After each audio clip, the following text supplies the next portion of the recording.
touch, I could with just one touch, I could feel my body giving.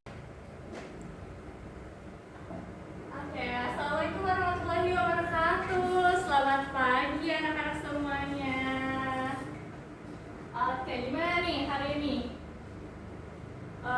Udah pada sarapan belum tadi? Udah ya, udah. Tadi kita juga udah upacara, kita udah berpanas-panasan ya tadi. Tapi nggak apa-apa, panas pagi itu sehat anak-anak. Oke, jadi sebelum kita memulai pembelajaran hari ini, mau tanya dulu nih. Kira-kira coba tolong dilihat teman-temannya nih, kanan, kiri, depan, belakang, samping, atas, bawah. Dilihat dulu teman-temannya udah pada masuk kelas semua atau ada yang izin, ada yang absen segala macem. Boleh lihat dulu. Oke, sepertinya udah hadir semua ya. Keren. Nah, jadi sebelum kita memulai pembelajaran hari ini, yaitu mata pelajaran apa anak-anak? Betul, mata pelajaran sosiologi. Nah, sebelum kita memulai, Ibu mau minta tolong dulu untuk ketua kelas. Ada? Boleh minta tolong untuk disiapkan dulu dan dipimpin doa kelasnya. Dipersilakan.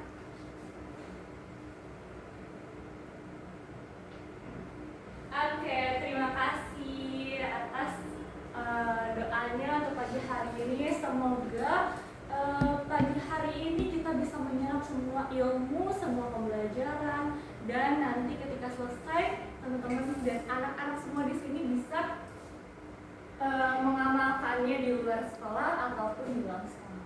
Baik. Nah, pada pagi hari ini kita sama-sama akan mempelajari apa nih? Konflik dan kekerasan. Betul banget. Nah, jadi materi pada pagi hari ini adalah konflik dan kekerasan. Namun pada pagi hari ini Ibu juga mengaitkannya dengan navigating social change through innovation and humanity. Jadi kita mengaitkannya itu tentang konflik dan kekerasan dengan social change. Nah, kita lihat. Nah, pembahasan pada hari ini tadi kita udah ngelewatin sesi autopsi, yaitu tadi Ibu sudah menanyakan kabar kalian, terus juga menanyakan kehadiran, kesiapan kalian sebelum memulai pembelajaran pada pagi hari ini. Nah, yang kedua, di sini Ibu juga ingin memberitahu kalian tentang tujuan pembelajaran kita pada pagi hari ini nih anak-anak. Jadi nanti Ibu harapkan anak-anak di sini bisa mengerti, bisa memahami, dan juga bisa mengamalkan apa yang disampaikan pada pelajaran hari ini. Selanjutnya itu ada materi yang merupakan pengertian perbedaan faktor, dampak, dan upaya resolusi dari materi kita hari ini. Kemudian selanjutnya adalah studi kasus. Nanti kita coba sama-sama merenungkan studi kasus apa yang bisa kita telaah bareng-bareng ya di kelas ini. Selanjutnya ada kuis, dan terakhir kita akan ada penutup dan juga refleksi ya anak-anak. Nah, di sini Ibu menuliskan beberapa tujuan pembelajaran yang harus anak-anak sekalian ketahui supaya kita sama-sama paham nih, apa sih tujuan kita untuk belajar pada pagi hari ini. Yang pertama itu kita bisa sama-sama tahu dan juga bisa menjelaskan konsep konflik dan juga kekerasan. Selanjutnya ada menganalisis penyebab dan juga menjelaskan dampak. Yang terakhir adalah menentukan solusi penyelesaian konflik secara humanis. Oke.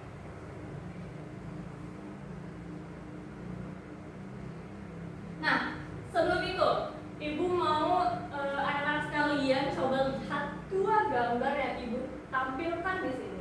Kira-kira apa sih yang bisa kalian sebutkan dari apa yang kalian lihat saat ini? Yang pertama itu ada ojol versus opang di Kabupaten Bandung. Ojol versus opang. Ojol itu apa ya ojol? Iya, betul banget. Ojol itu adalah ojek online. Versus opang. Opang itu ojek pangkalan ya. Nah, benar banget. Jadi di sini anak-anak sekalian, kalian lebih sering pakai ojol atau opang?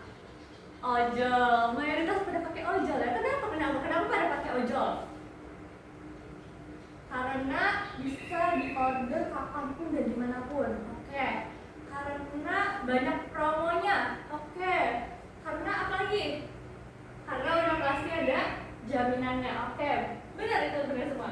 Tapi di sini ada nggak sih yang masih pakai opang? Anak-anak jarang ya. Ibu juga udah jarang nih kayaknya pakai opang nih. Jadi seringnya ordernya ojol gitu ya. Nah, benar banget. Di sini adanya perselisihan nih antara ojol versus opang. Mungkin dari ya seperti yang tadi anak-anak sampaikan ya. Karena sekarang mayoritas semua orang itu sudah memakai ojek online karena gampang, bisa lewat handphone, bisa kapanpun, bisa dimanapun gitu loh. Nah, gambar yang kedua, hasil tanah abang sepi, pedagang laku omset turun. Waduh, kenapa nih bisa sepi? Nah, anak-anak, jangankan kalian deh, coba orang tua kalian nih, ibu, mama, papi, mami gitu pada beli sesuatu hal, belinya di mana nih seringnya? Langsung ke tokonya atau tinggal cekot-cekot aja nih lewat online shop? Karena sekarang lebih seringnya pakai online shop ya. Nah, itu merupakan salah satu akibat dari adanya online shop tadi. Jadi pasar Tanah Abang sepi.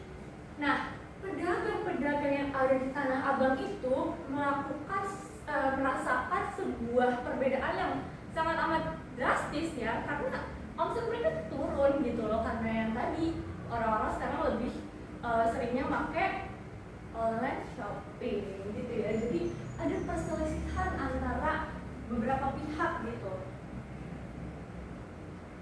Nah, ini dia. Pertama, kita akan mengetahui dulu nih pengertian dari konflik dan kekerasan. Apa sih itu konflik dan apa itu kekerasan?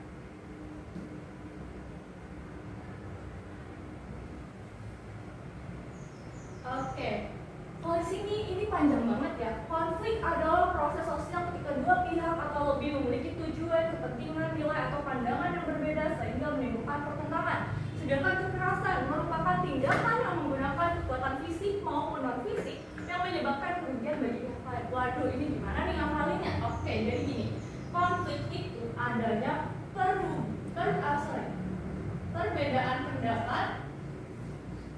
perbedaan pendapat tanpa sentuhan fisik. Oke. Sedangkan kekerasan adalah perbedaan pendapat dengan sentuhan fisik.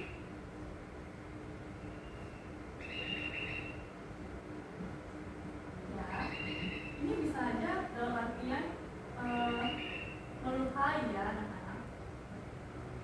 Sentuhan fisik itu artinya melukai. Nah, itu singkatnya adalah seperti itu. Selanjutnya di sini Ibu menuliskan perbedaan konflik dan kekerasan. Nah, tadi kan udah dikasih tahu nih simpelnya tentang pengertian. Seluruh perbedaannya konflik dan kekerasan. Yang pertama itu adalah konflik itu merupakan perbedaan kepentingan aja, sedangkan kekerasan itu perbedaan kepentingan dengan tindakan yang menyakiti. Makanya tadi di sini Ibu menuliskan adanya tindakan yang dapat melukai orang lain. Kemudian yang kedua adalah konflik tidak selalu menimbulkan korban, sedangkan kekerasan itu menimbulkan kerugian berupa fisik ataupun psikis nih anak-anak. Nah, yang terakhir, konflik itu bisa diselesaikan secara damai, sedangkan kekerasan itu memerlukan penanganan lebih serius karena mereka biasanya kalau yang sudah adanya kekerasan itu pasti harus adanya pihak ketiga untuk mengatasi permasalahan tersebut. Begitu ya. Nah, selanjutnya ada faktor penyebab.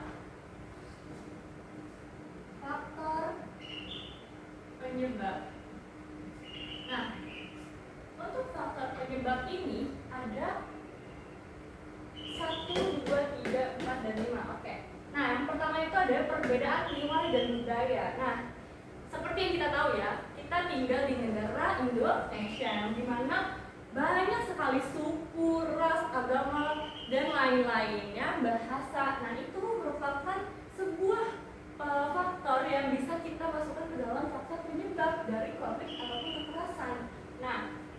sosial dan budaya ini menjadi salah satu faktor penyebab konflik dan kekerasan di Indonesia. Nah, salah satu contohnya itu mungkin kalau misalnya anak-anak pernah dengar ya, itu ada yang namanya konflik tentang perang sampit.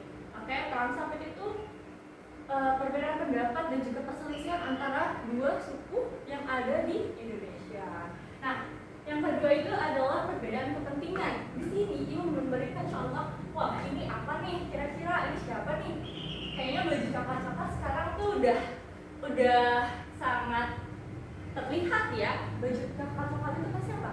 Pegawai negeri, terus juga orang pemerintahan lah ya bisa kita sebutnya. Sedangkan di sampingnya di sini itu ada pedagang. Nah, mereka PNS atau pegawai negeri itu dengan pedagang, apakah mereka punya kepentingan yang sama? Tentu tidak. Jadi di sini perbedaan kepentingan itu bisa kita sebutkan sebagai faktor penyebab juga. Nah, kemudian ada perebutan sumber daya. Nah, di sini ada apa ini? Ayo, yang kemarin lagi rame-rame, betul. Ada kelapa sawit ya, karena teman-teman pasti juga pada tahu ya kenapa sih kelapa sawit itu diperbincangkan. Nah, selanjutnya ada perubahan sosial. Nah, perubahan sosial ini menjadi faktor penyebab konflik dan juga kekerasan. Nah, contohnya itu adanya nih perubahan sosial yang simpel-simpel aja. Ibu kasih contohnya itu adalah tadi kita kalau misalnya mau membajak sawah, orang zaman-zaman dulu kalau membajak sawah gimana? Pasti mereka menggunakan kerbau. Tapi sekarang sudah ada alatnya, sudah ada mesinnya seperti itu ya. Nah, terakhir itu adalah kesalahpahaman komunikasi. Nah, kesalahpahaman dalam komunikasi itu juga merupakan faktor penyebab konflik dan juga kekerasan. Nah, ini faktor penyebabnya tadi ada perbedaan nilai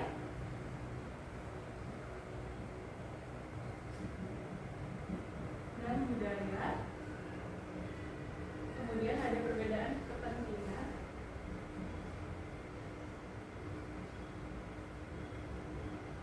Kemudian ada perebutan sumber daya.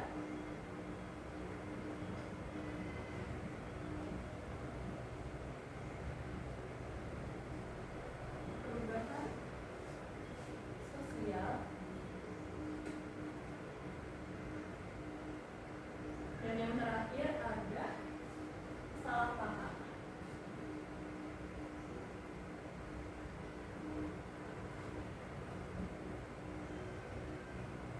Oke. Nah, ini sudah bisa dimengerti? Bagus, pinter ya. Selanjutnya yaitu dampak konflik dan kekerasan. Nah, dampak dari konflik dan juga kekerasan itu tidak hanya negatif aja nih anak-anak, tapi juga ada positifnya walaupun nggak banyak ya. Yang pertama, positifnya itu memperkuat solidaritas kelompok dan mendorong perubahan sosial serta menemukan solusi baru.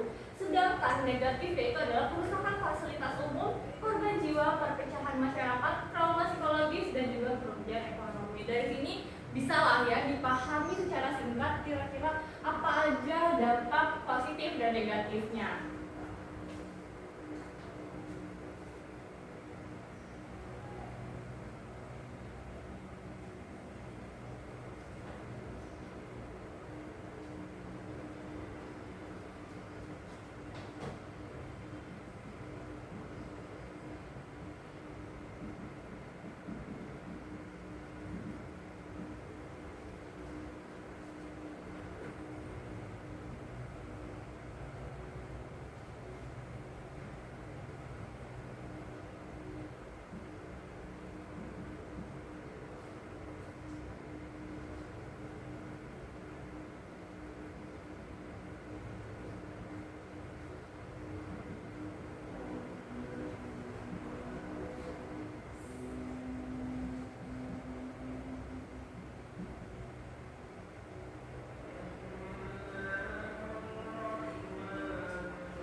di sini ada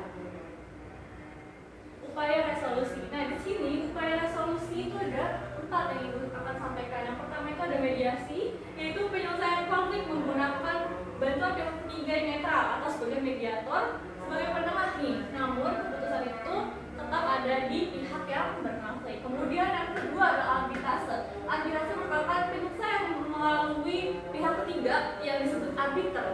Nah, ini tuh diberi wewenang oleh pihak berkonflik untuk mengambil keputusan yang bersifat mengikat. Sedangkan yang ketiga ada konsiliasi, menyelesaikan konflik dengan mempertemukan pihak yang bertikai melalui lembaga atau penengah sebagai konsiliator yang bersikap lebih aktif, jadi bisa memberikan masukan gitu ya. Nah, sedangkan yang terakhir itu ada musyawarah. Di sini adalah penyelesaian masalah khas Indonesia yang biasa kita sering lakukan ya di Indonesia kayak gitu. Nah, di sini sudah Ibu berikan tabel pembandingnya, perbedaan antara mediasi, arbitrase. Nah, di sini Ibu hanya tuliskan, nanti anak-anak bisa langsung salin ya. Upayanya itu ada mediasi, arbitrase,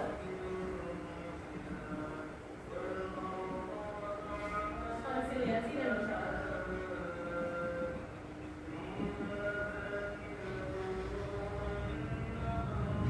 Oke, selanjutnya. Nah, di sini ada studi kasus nih. Kira-kira apa sih nih konflik pembangunan jalan tol? Di sini Ibu menuliskan pemerintah merencanakan pembangunan jalan tol yang melintasi beberapa desa. Sebagian besar warga mendukung karena jalan tol diyakini dapat meningkatkan perekonomian dan mempercepat akses transportasi. Namun, sebagian warga lainnya itu menolak karena harus kehilangan rumah, lahan pertanian, dan khawatir nilai ganti rugi yang diberikan tidak sesuai. Perbedaan pendapat ini memicu aksi protes dan perundingan antara warga, pemerintah, dan pihak pengembang. Nah, kira-kira apa penyebab utama konflik tersebut? Betul tadi, karena adanya perbedaan kepentingan. Nah, siapa aja pihak-pihak yang terlibat nih dari konflik ini, dari konflik pembangunan jalan tol? Betul, tadi ada pemerintah, ada warga, ada pihak pengembang. Kemudian apa dampak konflik bagi masyarakat? Kira-kira apa sih? Ada nggak di narasi? Ada. Apa dampaknya kira-kira? Nah, ini dapat kehilangan rumah, terus kehilangan lahan pertanian, dan khawatir nilai ganti rugi yang diberikan itu nggak sesuai nih. Jadi rumah mereka udah digusur, udah dibangun jalan tol, tapi nilai ganti ruginya itu nggak sesuai gitu. Nah, bagaimana cara menyelesaikan konflik agar semua pihak memperoleh solusi yang adil? Nah, itu nanti bisa dibahas bareng-bareng ya teman-teman. Oke, selanjutnya Ibu ada kuis kecil-kecilan.